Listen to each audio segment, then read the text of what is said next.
Selamat pagi teman-teman kelas 5 di seluruh Nusantara. Bagaimana kabar kalian hari ini? Sudahkah kalian berolahraga? Kalau belum, sempatkan diri untuk berolahraga ya. Apalagi kalau matahari secerah ini. Hari ini kita masih lanjut belajar tentang energi. Kalau kemarin kita membahas tentang energi panas matahari, kalau sekarang kalian mau tahu? Siapkan dulu ya buku tulis kalian dan tetap belajar bersama Kalisa. Sebelum mulai belajar, kita berdoa dulu yuk menurut kepercayaan kita masing-masing. Berdoa dimulai. Nah, sebelum Kak Lisa menjelaskan lebih lanjut apa itu energi panas bumi, kita sama-sama dengar dan lihat yang berikut ini yuk. Ayo membaca. Berburu energi panas bumi. Aduh, perempuan bercelana panjang penuh kantong itu segera berpegangan pada batu besar di sampingnya. Ketika ia hampir saja tergelincir karena menginjak batuan berlumut. Dua laki-laki bertopi bundar di belakangnya tak memedulikannya. Mereka sibuk jongkok, menunduk, dan mengamati batu-batuan. Mel, panggil salah satu dari mereka tiba-tiba. Perempuan yang dipanggil Mel tadi segera menoleh dan menghampirinya. Hampir saja ia tergelincir lagi. Sampai di dekat Don, laki-laki berkacamata yang tadi memanggilnya. Ia segera mengeluarkan loopnya. Ia bisa melihat batuan yang ditunjukkan Don dengan lebih jelas karena loop memperbesar penampakannya. Ia mengamati sebentar dengan loopnya, lalu menggeleng pelan. Bibirnya tertarik ke bawah. Bukan ini. Batuannya seharusnya tidak banyak rongga seperti ini. Mereka bertiga kembali melanjutkan perjelajahan melewati batu dan cadas di dekat gunung berapi itu. Ini hari ke-6 mereka menjelajah daerah itu. Ayo, jangan menyerah, Girok muda. Mel berteriak sambil mengempalkan tangannya ke udara. Kita akan menemukannya, teriaknya lagi. Dua temannya yang berjalan di belakangnya menarik bibir mereka ke bawah dan kulit dahi mereka ke atas sambil menahan tawa. Ian, laki-laki berkaus hijau yang satu lagi, tiba-tiba mengangkat teropong kecilnya. Ia menunjuk ke arah utara. Mel dan Don mengangguk, lalu segera melangkah mantap menuju arah yang ditunjuk Ian. Sampai di titik yang tadi ditunjuk oleh Ian, Mel berjongkok dan mengais tanah dan batuannya. Ia memegang dan meraba beberapa batu, lalu mengulurkannya pada Don. Don memegang dan meraba batu itu, lalu mengulurkannya pada Ian. Ian mengangguk. Mel mengeluarkan loopnya lagi, lalu mengamati batu-batu itu satu persatu. Batu-batu ini cukup panas. Pori-porinya juga rapat. Sepertinya kita sudah dekat. Don dan Ian mengangguk bersamaan. Kita pasti bisa. Mereka mengacungkan tinjunya ke udara bersamaan. Mel tertawa terbahak. Ayo, jalan lagi, ajaknya. Mel berdiri di atas salah satu batu besar yang cukup tinggi. Ia memicingkan matanya yang lebar, melihat ke arah satu titik tak jauh dari situ. Ia mengambil teropongnya untuk mengamati titik itu. Ia menurunkan teropongnya, lalu memicingkan matanya. Selanjutnya, ia mengamati titik itu lagi dengan teropongnya. Tak lama kemudian ia tersenyum lebar. Sepertinya kita sungguh-sungguh dekat, katanya sambil menoleh ke arah Don dan Ian yang masih sibuk mengamati segala arah. Mereka melangkah lagi menuju ke arah dataran berbatu yang tadi terlihat dari teropong Mel. Tampak asap tipis mengepul di sana. Kita pasti bisa. Kini, ketiganya mengepalkan tinju mereka ke udara sambil melangkah pasti. Sedikit lagi mereka akan menemukan sumber energi panas bumi untuk digali. Nah, setelah membaca cerita tadi, Kak Lisa punya beberapa pertanyaan nih. Tulis jawabannya di buku kalian masing-masing ya. Pertama, apa yang sedang dilakukan mereka di tempat itu? Ya, mereka sedang mencari sumber energi panas bumi. Pertanyaan selanjutnya, apakah menurut kalian pekerjaan yang mereka lakukan itu berguna? Jelaskan alasan kalian ya. Oke, mereka adalah geolog. Tentu saja pekerjaan mereka berguna untuk menemukan dan mempelajari tentang struktur bumi dan pemanfaatannya.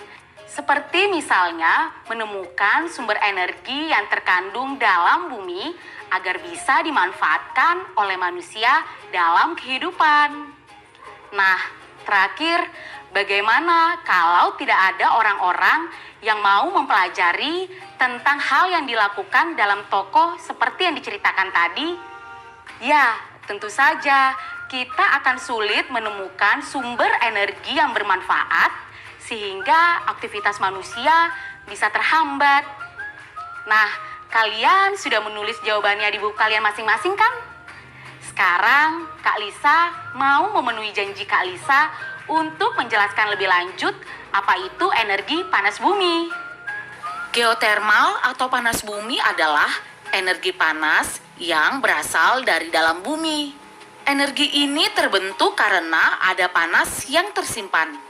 Di permukaan bumi, sistem geotermal dicairkan oleh munculnya mata air panas, fumarole atau lubang pada kulit bumi yang mengeluarkan uap dan gas, tanah beruap, serta batu-batuan yang telah berubah oleh proses reaksi dengan air panas. Biasanya, orang yang meneliti sumber geotermal dinamakan geolog. Geolog itu adalah orang yang mempelajari dan memahami gejala-gejala yang terjadi di permukaan maupun di bawah permukaan bumi. Ayo berlatih. Nah, sekarang coba kalian cari 6 kata dalam cerita Berburu Panas Bumi pada kotak berikut yang memiliki arti atau makna yang sesuai dengan kalimat yang akan Kalisa sebutkan. Kalian bisa menuliskan jawabannya di buku kalian, lalu cari katanya dalam kotak. Sudah siap? Yang pertama, orang yang mempelajari dan memahami gejala bumi adalah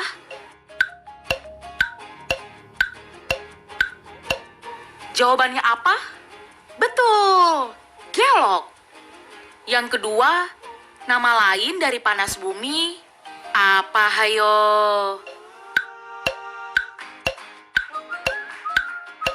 Sudah tahu jawabannya? Apa? Lahar. Bukan teman-teman. Yang betul, geotermal.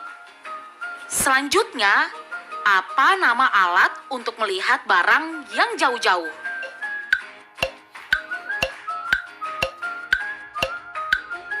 Yang ini gampang banget.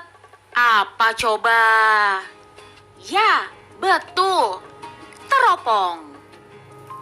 Nah, sekarang apa namanya benda yang padat tapi bukan logam?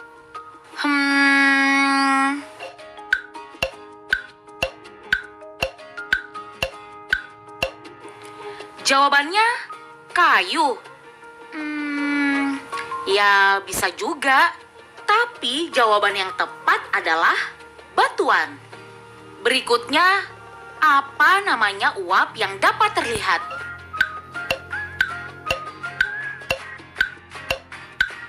Gampang kan yang ini? Ya, betul. Jawabannya adalah asap. Nah, yang terakhir nih teman-teman. Disebut apakah membuat lubang di tanah? Ini mudah banget. Teman-teman pasti bisa menjawab dengan cepat.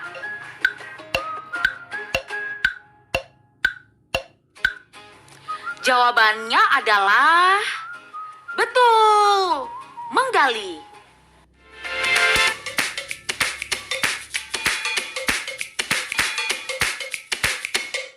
Ayo membaca. Gimana teman-teman? Masih semangat belajar kan? Masih dong ya. Sebentar, Kak Lisa, charge laptop Kak Lisa dulu ya.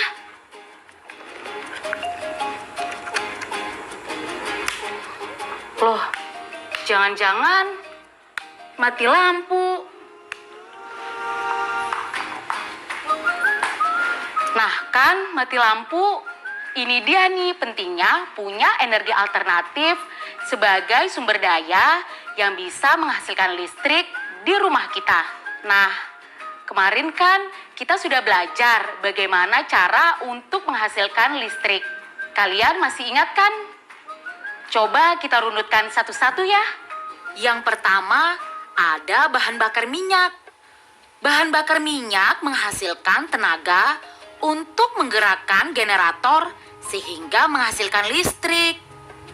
Batu bara dibakar menghasilkan uap yang kemudian digunakan untuk menggerakkan turbin sehingga menghasilkan listrik dan dikenal sebagai pembangkit listrik tenaga uap atau PLTU.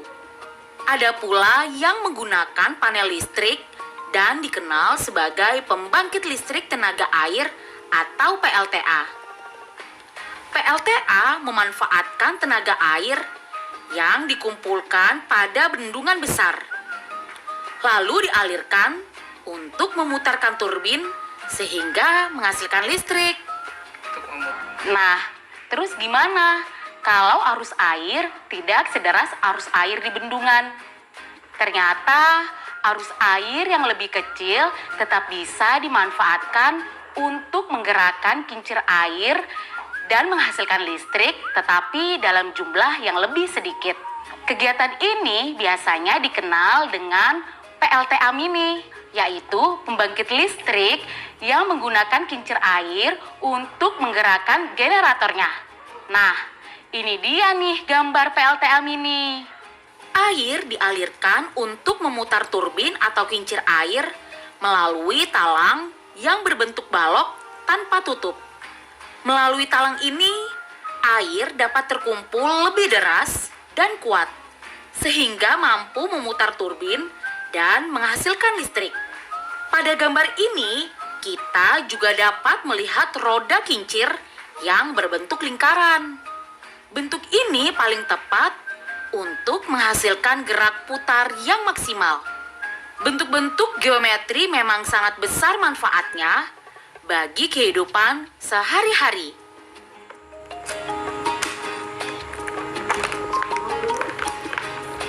Nah, kayaknya Kak Lisa mau numpang charge laptop Kak Lisa deh di rumah Om Kak Lisa.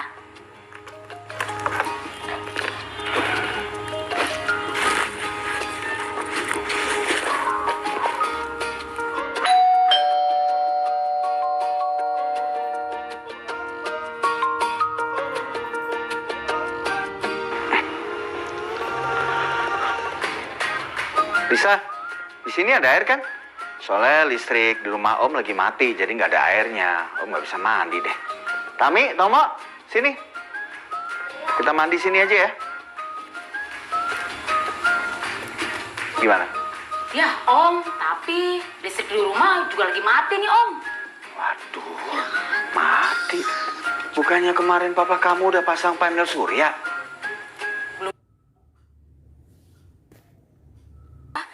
Yang memiliki penampang berbentuk persegi panjang. Panel surya biasanya berukuran panjang 100 cm, lebar 50 cm, dan tebal 5 cm. Coba pikirkan, bentuk kemasan seperti apa yang paling cocok untuk mengemas panel-panel surya itu? Apakah berbentuk bola, kubus, atau balok? Kemasan paling sederhana tentu berbentuk balok. Perhatikan gambar kemasan panel surya beserta ukurannya berikut ini dan jawab pertanyaan ini ya. 1. Pada kemasan dengan ukuran tersebut, apakah sebuah kardus cukup untuk mengemas 40 unit panel surya? Mengapa? Tulis jawabannya di buku kalian ya. Jawabannya adalah tidak cukup. Karena kardus hanya memuat satu baris panel surya dengan ukuran panjang 1 meter dan lebar 0,5 meter. Oleh karena itu, dengan tebal panel surya 5 cm, banyaknya panel surya yang dapat dimuat dalam kardus tersebut hanya 10 unit. Pertanyaan kedua, jika tidak cukup, berapa kardus yang dibutuhkan untuk mengemas 40 unit panel surya? Jawabannya, karena satu kardus kemasan hanya dapat memuat 10 unit panel surya, maka untuk memuat 40 unit panel hanya dibutuhkan 4 kardus.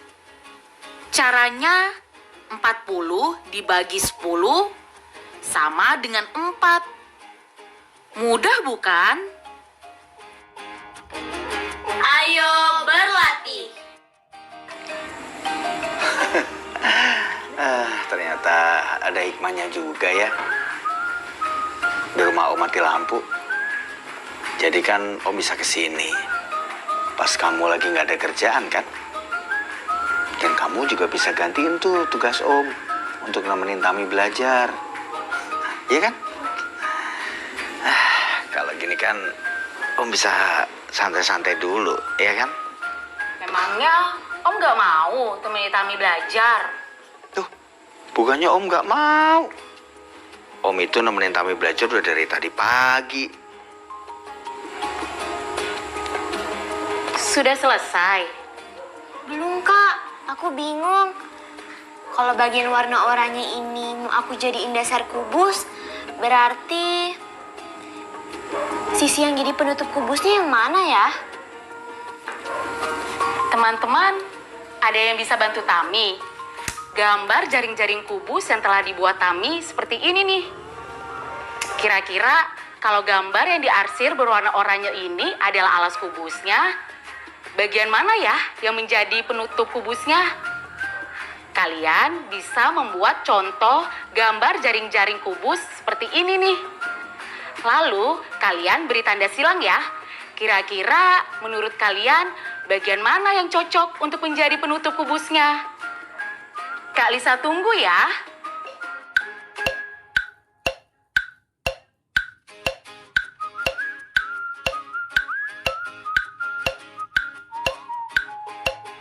Sudah. Hebat. Nah, teman-teman, Tami sudah berhasil membuat jaring-jaring kubusnya nih. Seperti ini gambarnya. Yeay, tugas aku selesai semua. Makasih Kak Lisa. Sama-sama ya. Sekarang gantian kalian bantuin kakak ya. Bantuin apa kak? Pasti seru. Sekarang ikut kakak ke halaman belakang yuk. Proyek kreatif minggu ini. Nah, kincir angin kakak sudah hampir selesai nih. Sekarang kalian bantuin kakak ya untuk mengecatnya lagi. Nah, kakak sudah siapkan kuas dan catnya. Siap, aku suka ngewarnain. Nah, buat teman-teman di rumah juga bisa mencobanya ya. Kalian bisa minta tolong kakak, orang tua, atau wali kalian untuk memotong kaleng dan memasangnya di kerangka kincir. Setelah itu, kalian juga bisa mewarnainya agar hasilnya lebih menarik. Selamat mencoba. Refleksi. Sampai juga kita di akhir pembelajaran hari ini. Sekarang saatnya kita mengingat kembali dan berefleksi. Hari ini kita telah belajar apa itu energi geotermal dan panas bumi. Kita juga sudah sama-sama mendengar cerita tentang berburu panas bumi dan belajar kosakata baru lewat permainan tebak kata. Kita juga sudah belajar tentang energi alternatif yang bisa menghasilkan listrik. Salah satunya energi yang bisa kita dapatkan melalui panel surya. Nah, bagaimana perasaan kalian setelah belajar hari ini? Apakah kalian senang? Atau kalian sedih karena masih bingung? Jangan bersedih ya, karena kalian masih bisa untuk terus berlatih dan belajar.